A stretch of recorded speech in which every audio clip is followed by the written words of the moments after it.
Ayan guys, oh. Bumili rin ako ng ano, kitawag ito. Yung pitsay. Panghalo natin sa gata.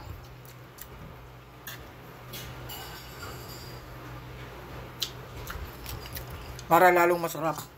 Sabi niya, Las.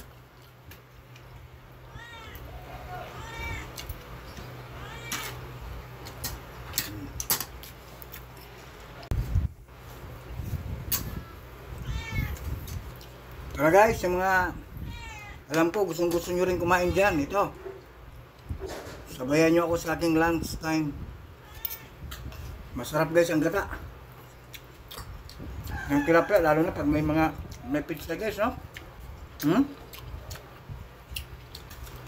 Malinamnam. Malinamnam ang sabaw.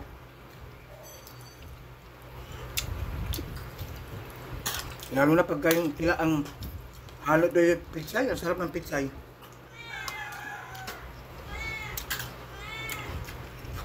Pitsay pa lang guys, at saka yung sabaw, ulam na eh.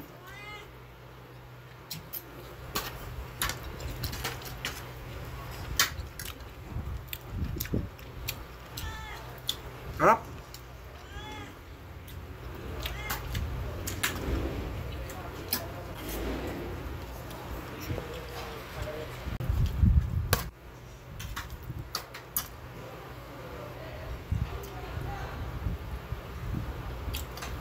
So ayan guys, malapit na tayo matapos.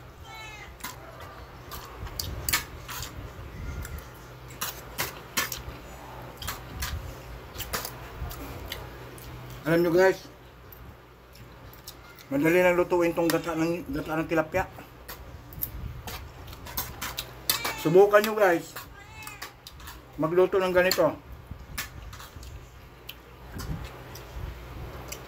Sigurado, sure na sure ako, magugustuhan nyo. At masarap talaga. Diba? So ayan guys, hanggang dito na lang. Tapos na ako kumain. Pero bago lahat guys ako'y magpapasalamat muli sa inyo lahat. Lalong-lalo na guys yung mga bago pa lang dyan sa channel ko na hindi pa nakapag-subscribe. Yan, subscribe nyo na guys.